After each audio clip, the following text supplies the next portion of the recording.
these are the updates that came into existence or are about to come in existence during October. There are some towards the end that are, you know, they started in late October. It normally takes sort of 14, 15 days to roll it out across all the domains. So you might not necessarily have all of these as yet, but they will appear once Google have pushed them out to all the domains over the next 2 or 3 weeks.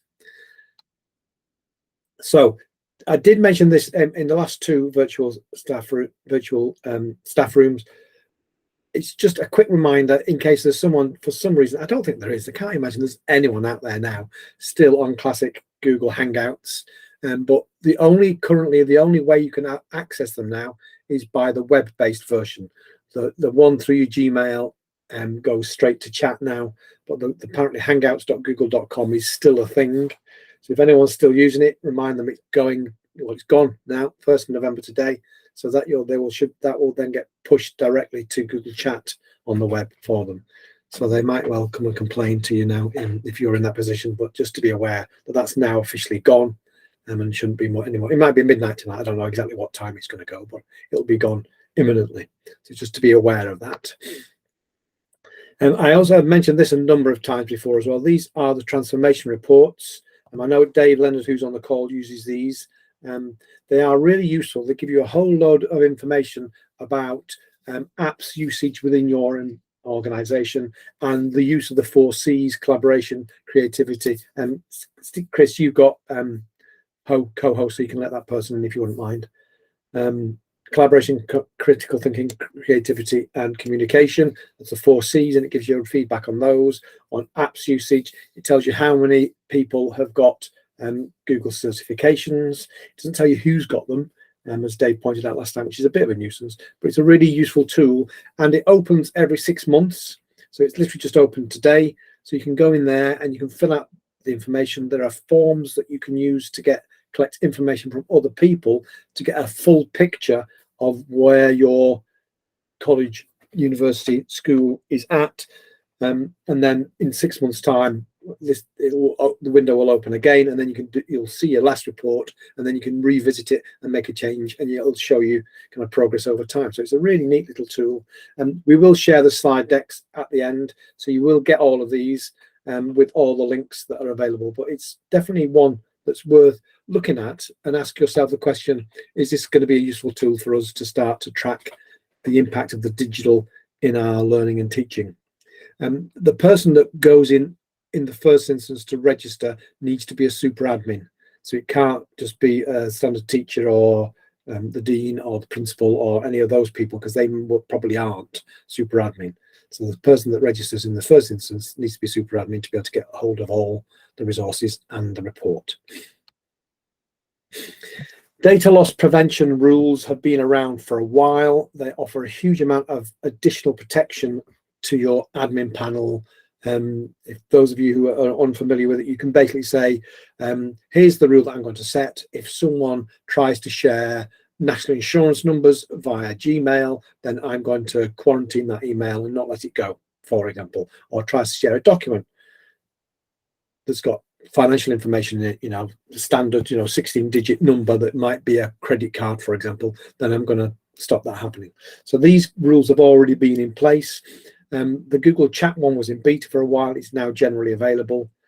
And you can do a whole load of really useful things, because it's an interesting one. I wasn't even, until I read the updates in preparation for today, I wasn't even aware that chat wasn't in the list, because it would have shocked me if it wasn't, because we make a huge amount of use of chat and do share information for the purpose of the company through chat. So it's an interesting one that it's only just arrived. And you can, the good thing is it will work within internal groups. It will work if there are external people within the group.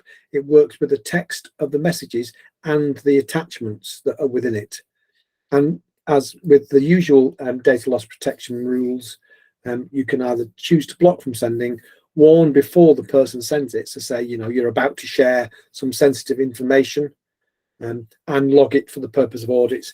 You can also, if I'm pretty sure James might just want to confirm this, if it's true, I think you can actually set an alert, so you can warn someone within the organization. So if this thing happens and they share this information, tell the data protection officer, for example. Is that right? Have I remembered that right, James, that last little bit?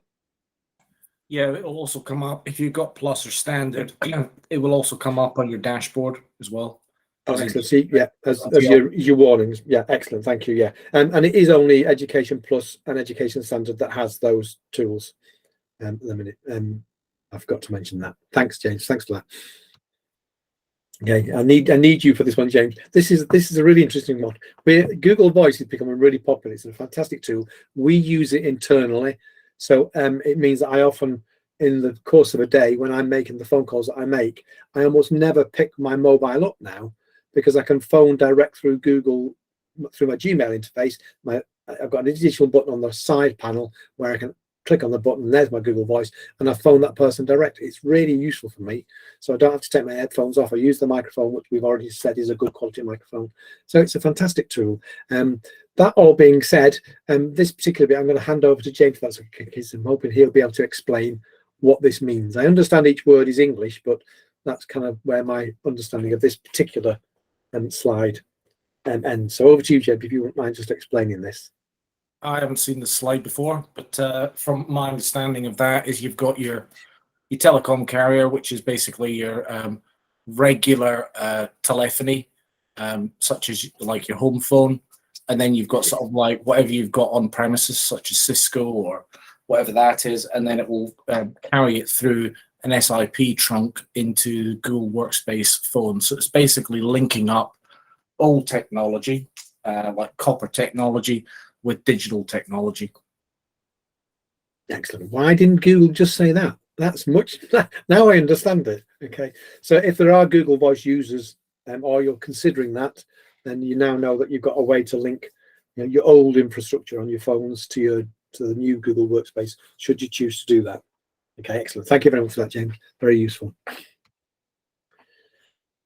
This is also a really nice new addition for those people who have got Google Meet hardware in their sort of conference rooms, those kinds of places where you tend to see it. There's been lots and lots of upgrades to the Google Meet hardware in conference rooms of late, in terms of automatically readjusting the image on video cameras so everyone's seen, and using it for digital signage in between meetings, automatically turning Google Assistant off rather, when a meeting's about to start. So if you do say, okay, Google, you don't get interrupted by Google, I'm just going to turn my microphone off on my Google Assistant, because my Google Assistant's going to try and help me now. There it goes. But this one is that if you've got other people in another video conference room with a Google Meet hardware, then they can be added to a breakout room. Previously, it had to be by their individual email, but you can now, as the host of a meeting, you can add another meeting room that's in your list of resources in the admin panel to the meeting. So if you've got a team here and a team in Paris or whatever, then you can just add the Google Meet room from Paris into your breakout rooms. And again, that's teaching and learning upgrade and Education Plus only. That seems to be a really neat little solution. I don't know if anyone does use Google Meet as a video conference solution, or even if you have video conferencing rooms, but it's if you're thinking about that kind of kit, then it's definitely worth thinking about, because it does all sorts of really clever stuff now. But it does require you to have it built into the resources in your admin panel. Of course, it needs to be registered, and there's a license that goes with it. Was that a question? Yeah, we just got a raised hand there from Lisa. Do you want to fire away, Lisa? Yeah, we were going to use Google Meet to offer parents virtual parents evening. But we came across a problem because we were trying it out. When we've used Zoom in the past, you have like a waiting room and people wait there, and then you can let them in as and when you want to. On Google Meet, it appears that when they want to join the meeting, so if they join early, it comes up on your screen and it doesn't go until you accept or decline the person. And if you decline them, they then obviously have to rejoin. So is there a waiting room facility that's going to come to Google Meet? Do you know? That's actually Google oddly enough, it's kind of Google Calendar, the appointments system. Let me have a look at it. I don't have an answer for that, Lisa. Okay, thank you. So unless anyone on the call already knows that, if anyone's aware of it. There is a way in Google Calendar to book meeting slots. So basically, you put out the calendar link to the parents, and they can book a slot on a certain day between a certain time, and then it cancels it out so that the next person looking at it can't actually book that time. I think we've got to that point, James. The question was about whether there's a waiting room within appointments within Google Calendar. Have you got an answer to that, Dave? Yes, I have, and no, there isn't. Is the quick answer, unfortunately. Yeah. Okay. You use a third party for your appointments, don't you? Yeah, we do. Although, so we currently use, what's it called now? So one that TES have bought, was it School Cloud? And we are looking into changing that to, because we're not fully virtual anymore, we're only using the virtual meetings. Occasionally, we're going to use Arbor to do our booking, and then just stick with Google Meet links and deal with the lack of a waiting room. All right. Okay. Yeah, we found a way. What we've decided is that we'll just warn parents that if they join early, they'll be declined, that they need to join literally as their appointment is, and then hopefully that will solve the issue for us. I just wondered if it was something you knew was coming, or but no, thank you very much. Yeah, I'll see what I can find out, Lisa. I'm not aware of anything, but I'll see what I can find out. Thank you. If you do use appointment scheduling, then your parents will at least get individual meet links. So if they try to join early, they'll just sit there waiting until your teacher joins and lets them in. I think our teachers would struggle with that. So just from the point of view of organisation. So I think that's quite happy. They decided that they're happy with that. So, but I just thought I'd ask while I was on here. Thank you. Lisa, I'm this afternoon. I'm going to send out getting the most out of the your admin panel, the links for the rest of the seasons, because I've scheduled them but not sent the invites out. So I'll do that this afternoon, Okay. and I'll allocate some time in the next one, which I think is either next week or the week after. I can't remember now. To look at that, because I think once you've understood how appointment schedules work within Google Calendar, that might well resolve that for you a bit better, I think. All right, brilliant. Thanks very much. Right. Okay, so but just to be clear, the question was about Google Calendar scheduling appointments. This is about the Meet hardware within a video conferencing environment, which is a slightly different thing. It's not just Google Meet, it's Meet. It's the Meet hardware solution for video conferencing. Okay, moving on. So client-side encryption has been here for a little while with documents, so that people can encrypt the documents at their end, if you like. So they've got that extra level of security. It's now in beta for calendars, and you can see on the little GIF that I've stuck on the slide there that once it's in place, as soon as you put a title in, you can actually click on the shield next to the title to make the encryption active, and you can actually make the Google Meet encrypted, the description encrypted, and any attachments. So it's kind of just falling back into the Google Docs in encryption bit again, and that's on your client side. It is off by default, so if you feel that there's a need to have that level of security on your calendar items, then the admin person would need to go in and turn that on and set it up. But you can also set it up by group. So if you just think there are certain people in your organization, you know, the senior exec, for example, you know, your senior leadership or your board or whoever, if you think there are specific people who could do with that level of security, clearly you've got a training implication that you'd need to address, but actually you can just turn it on by group. It doesn't have to be by OU alone. You can do it by OU, but you can also do by group. But that beta is available until the 11th of November. So if you think you have that need to do that, then you need to register. And this slide deck will be sent out this week. So you'll have that beta link to get to, so you will be able to register in time. I probably say this each time as well, but I will say it again in case some people haven't heard this. With beta trials, if it's an area of interest, I would really encourage you to go and join the trials. And the reason for that is if you raise a ticket with Google, if you send feedback to Google, rather than ignore the ticket bit, if you send feedback to Google, your voice is one of billions of voices asking for that particular piece of functionality, and there might be lots of other people asking for it, and it might happen, but you might be a lone voice in an enormous body of other people making use of it, and no one else has raised it. When you're in beta, that group is much, much smaller, so your voice is that much louder. So if you have a particular need for some functionality within a particular area of Google, when they offer these beta trials, I would really consider, this is worth me investing that time, because whilst we're dealing with encryption on calendar, I can also add in, and it would be better if, and my voice might well be heard because you've got a much smaller group, because it's a beta trial group. So it's definitely worth thinking about it. And a great thing for you and your team to do, because you can actually have a real impact on the way some of these apps develop. Because like I say, your voice becomes louder when you're in these smaller beta trial groups than you are once it comes to general release. So that's definitely one that's worth thinking about. Okie dokie. So next one, Google Marketplace.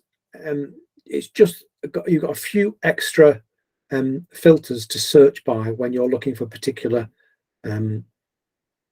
items within the Google Market, in the Workspace Marketplace. And you can see them on the left there. So you can filter by any, or whether they're free of charge, and so on and so forth. So it just gives you a chance to filter down to make the search that little easier. The interface hasn't changed very significantly at all. It just allows you to know to filter them out, so you're not looking at quite so many hits when you do your search. Okay. So this might already have appeared. I think this was one of the ones that appeared early in the month. So you might already find that they've updated the interface a little bit.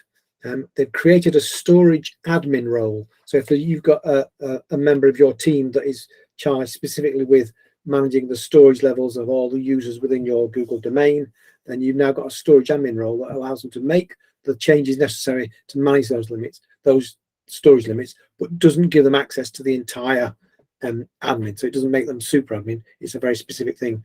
And whilst we're talking about these, there's a number of these kind of sub admin roles, if you like, where they haven't got complete control. And one of the things that I often talk about with schools is considering giving help desk admin to members of staff. Not necessarily much with older students, they shouldn't be such of an issue, but certainly with younger students, some schools may well find they've got those, what I call professional password collectors. Those students who would spend any amount of time out of their lessons in search of the IT admin person in order to ask him or her to change their passwords because they've forgotten it again. And they can waste an awful lot of their life getting a reset password. Whereas if you give help desk admin to a number of trusted staff and train them properly, then they can go into the admin panel. Almost everything is grayed out, but they can navigate to the correct place, find that particular user, change their password, and then it's reset. And then they haven't gone wandering around the school in search of someone and spent 10, 15 minutes of their life and wasting time rather than doing their work. So it's a real benefit to do that. Just to add to that, Paul, you can, if you create the help desk admin, you can select the OU, the specific OU that you want that teacher, for example, to be able to change passwords on. So, for example, if you've got like a year 6 class and you've got a year 6 teacher, you give them specific admin access over the year 6 OU, so they can only change the year 6 passwords. Yeah, excellent. Thanks for that, James. Yeah, so it's a relatively low-level task, isn't it, that the IT person could quite easily pass over to someone with just a little bit of training. And this is the same with the storage admin. 2 new features to come. The ability to apply storage limits to shared drives is going to be coming soon. They didn't give a date. And there'll be a new column where the shared drive ID in the manage shared drive page is also on its way. So you get a bit more control about how you manage those shared drives and the storage limits associated with them. Okay, good. Some of your staff may well already have noticed that they're getting challenged to prove they are who they say they are. If Google deems that there is suspicious activity on their account, they are beginning to kick in now. They were announced last month. So if they think there's any kind of unwarranted attack on that account, they will ask for verification, and it might all be two-factor authentication back through their phone, either through the authenticator app, or through a code, or through the use of a two-factor authentication key like a YubiKey or whatever. That's also going to happen now more in the admin panel. In the standard default is it asks you to log in with it every hour. I think is what the page said.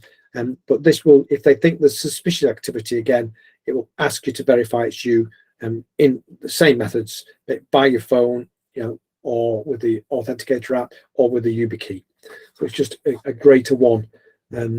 If for some reason you do get the challenges and you can't get in, another super admin can go in and turn those challenges off just whilst you get yourself back in there. But clearly, if you get a text message from someone saying, I'm locked out, you might just want to give them a ring. Actually, is them.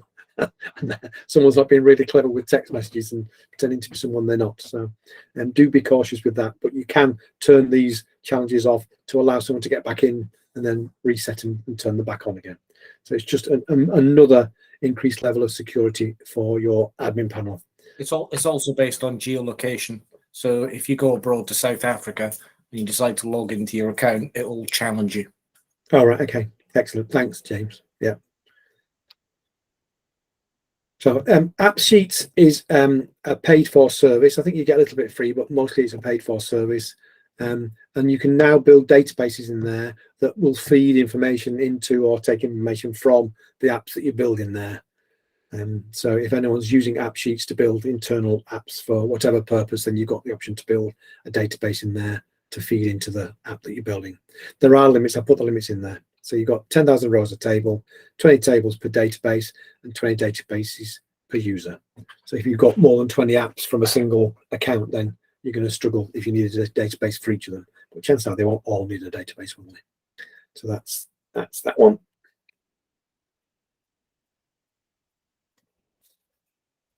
Oh, right. Okay. This is the ability to update access controls for lots of apps all at once. I did have a look at this, and it's not on our admin panel when I looked last week yet, so I couldn't work out precisely how it works. But basically, you in the same way that you can set different permissions and different statuses and change the location of users by using a CSV and uploading it until this is an update. You can do the same. It works exactly the same. So you upload a CSV with the changes of access controls, so you can block them, you can add them, and so on and so forth. You can configure how they're going to behave, whether they're forced pinned or those kinds of things. All the settings that you can do within an app can be done in bulk. Particularly if you've got lots to change. It's a common thing, isn't it? I think James was telling me he was working with a school that had some like ridiculous, was it 900 third-party apps? Over 900. Yeah, and it was people that use worker email for personal things like booking.com and this kind of thing. And so if you did that audit of what apps are being used and for what purpose, and are they work apps, you can then make a note of them all and then bulk block those that you think are inappropriate to be using their work email for, and encourage them to use a personal Gmail account for example. So it just gives you a greater level of control. And or as I advise, block all third-party apps and just have it as a whitelist. Yeah, excellent. Okay, so that gives you complete control then. Yeah. I mean, it makes sense, doesn't it? Actually, I think the temptation is to give control to the teachers, but there is always a risk you get hundreds and hundreds, and they haven't checked all the terms and conditions. And some apps will collect information that they don't necessarily need to collect. And if you were aware of it, then you might choose to block them. So a proper review process where your technical team and your education team are in discussion about, we think these apps are good, we've reviewed them, these are the benefits, you've done your compliance and your due diligence and checked the terms and conditions and looked at what they do call on. And it is a requirement of GDPR that you need to know how your data is being processed by whom. So it's important that you know these things. And then once you're happy that it is acceptable for that particular app to process it, then you can put it on your whitelist. But if you're not in that position, then you can go in and get yourself in that position by configuring those you currently do use in bulk to get yourself in a good position, and then start a proper review process and whitelisting process. Okay, there are some nice new resources come out for schools as a start of the new term. Two of them particularly I like that I'm going to mention here. Back to class tips for schools, just nice little tips about making best use of the resources that are there. These are in the edu. I'll share this tab on the ed. Oh, this is the blog one, but these will appear in the education training domain. We just go through making suggestions about what are useful things, practice sets is in there, of course, and so on and so forth. Yeah. Okay, so it just gives you a kind of a quick update of what's there, and then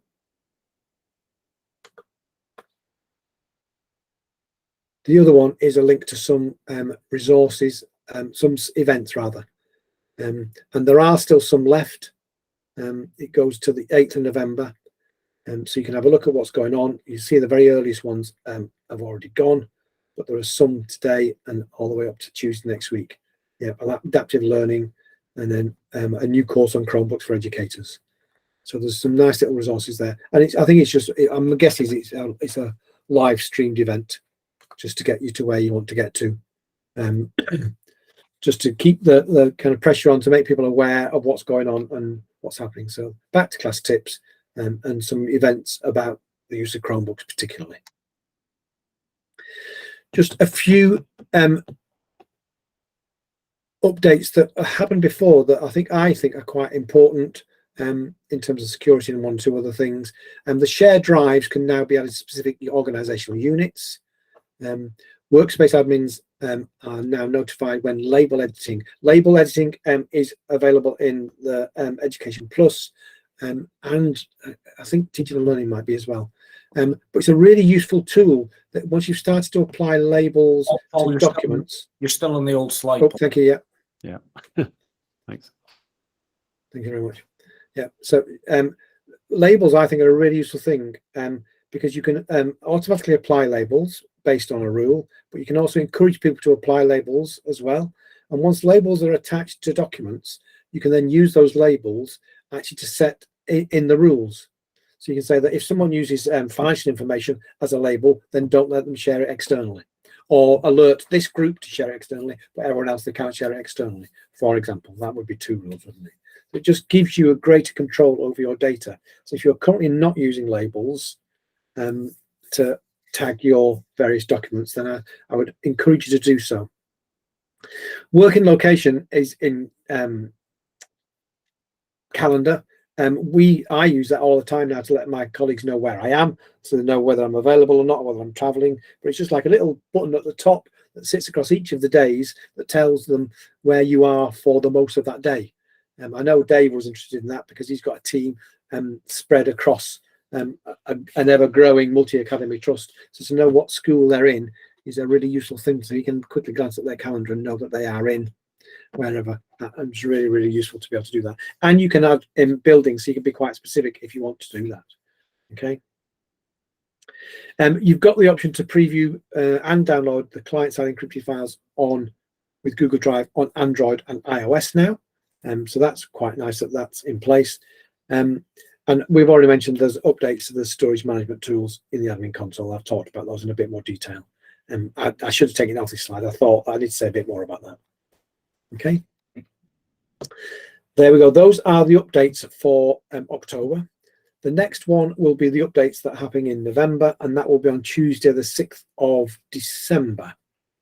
And so for the moment, that's all of those. Any comments, any questions about any of those? Any that you think that's really good? I'm glad that's arrived, or I can't wait for it to arrive.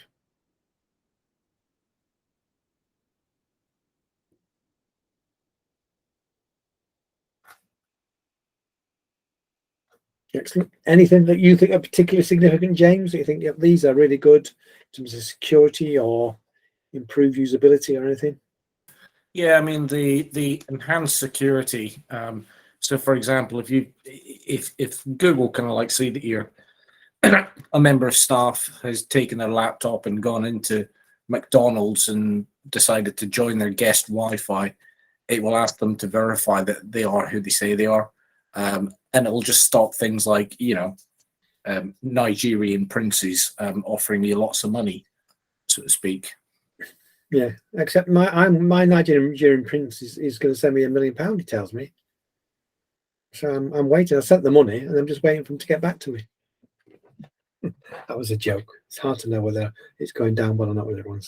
Good, yeah, excellent. So the security features, there's been loads and loads and loads of tiny adjustments to security features over the last sort of 18 months that we've been doing this.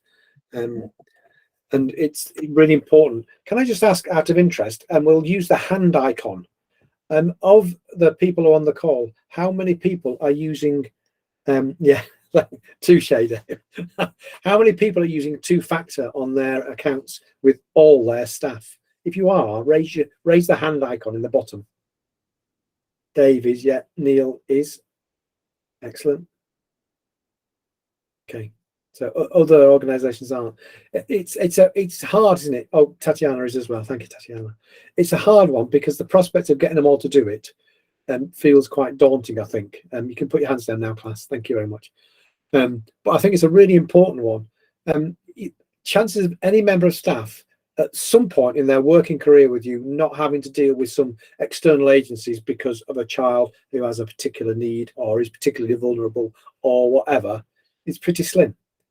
So if they're dealing with anything to do with the children, the duty of care means you've got to be extremely careful with the data that you're dealing with.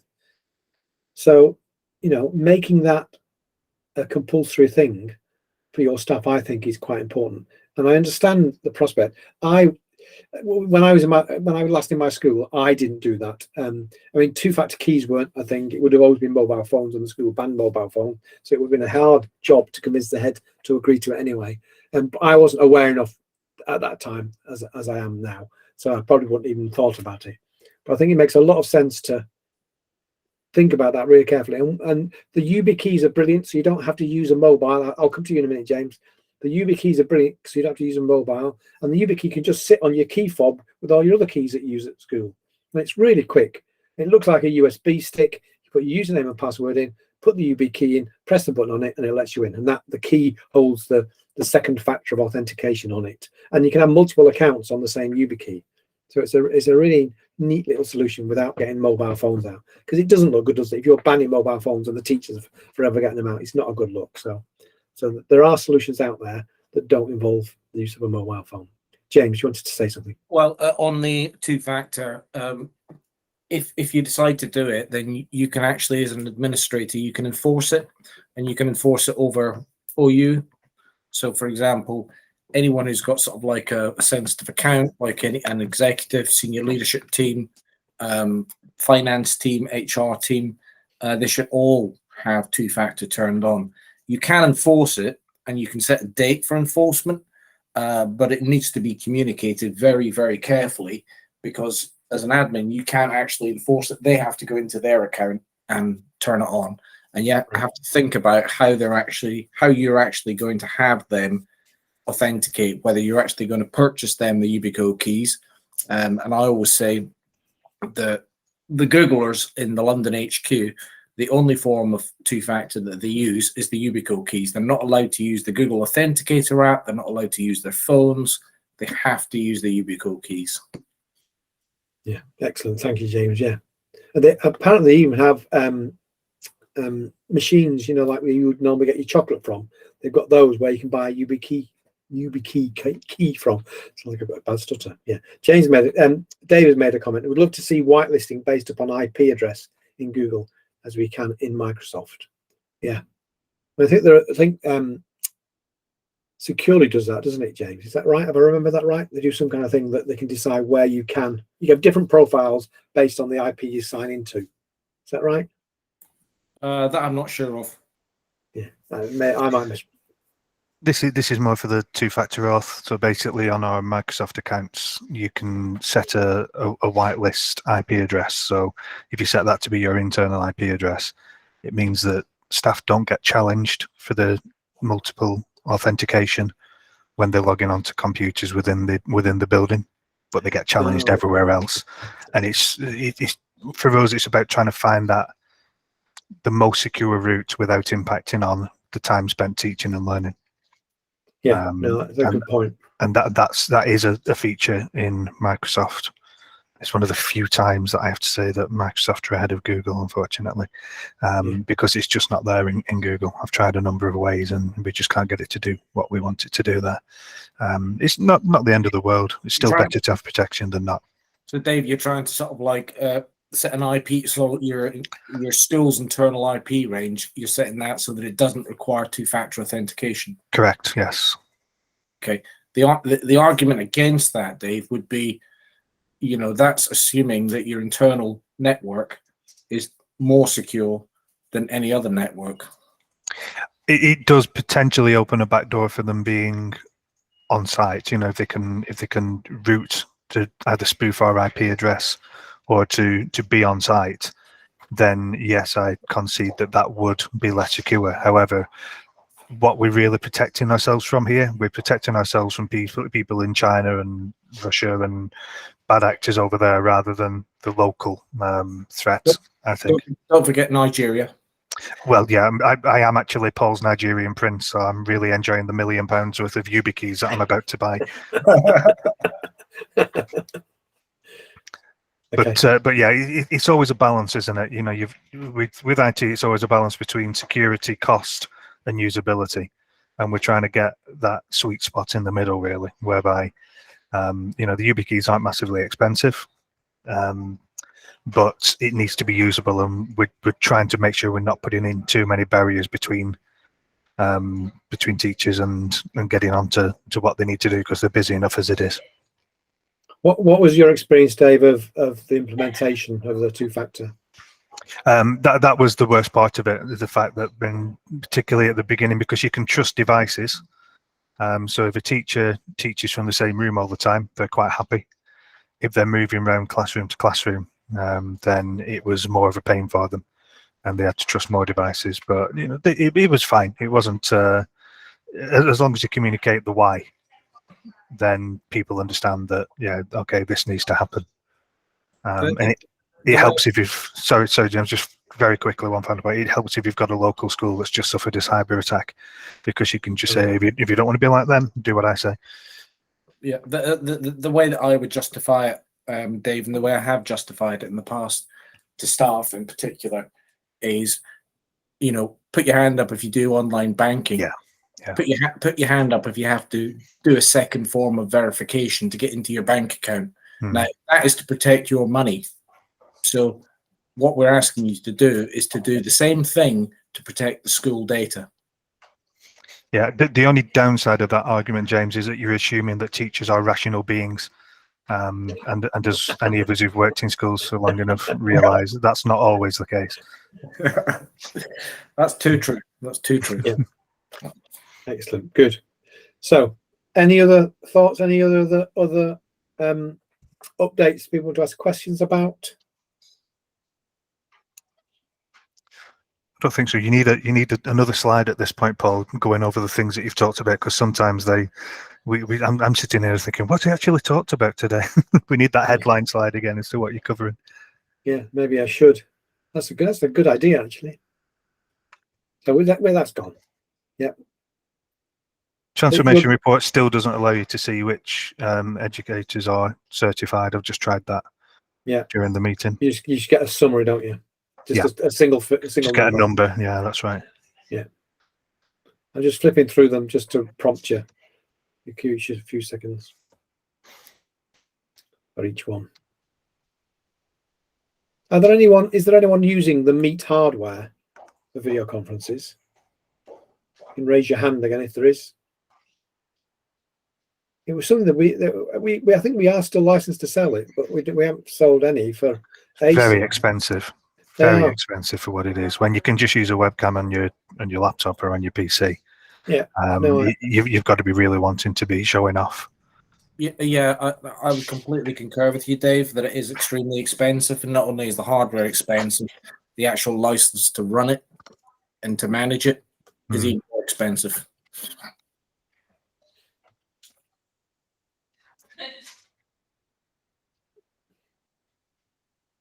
Just flipping through them just in case there are any prompts, any questions or any thoughts, and if not, then we'll call it a day, and can give you a bit of time back, which is great news.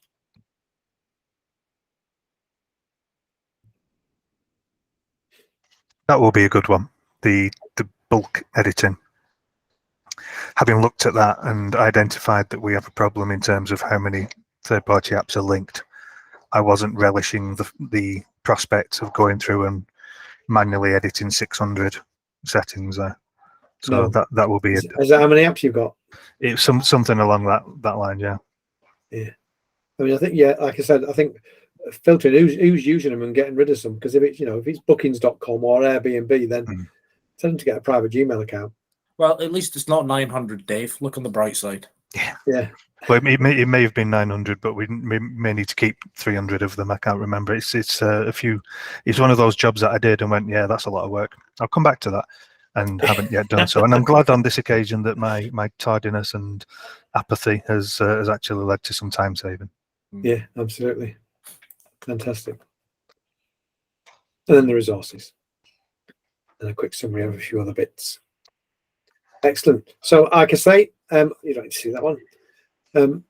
Next one is on the 6th of December. Thank you very much. The recording will be tidied up front and back to make it look a bit nicer. Stuck on YouTube, and Chris will send the link out, and I'll send the slide deck out at the same time for you all. Thank you very much for coming along. Lovely to see you all. Have a nice rest of the week. Thanks, Paul.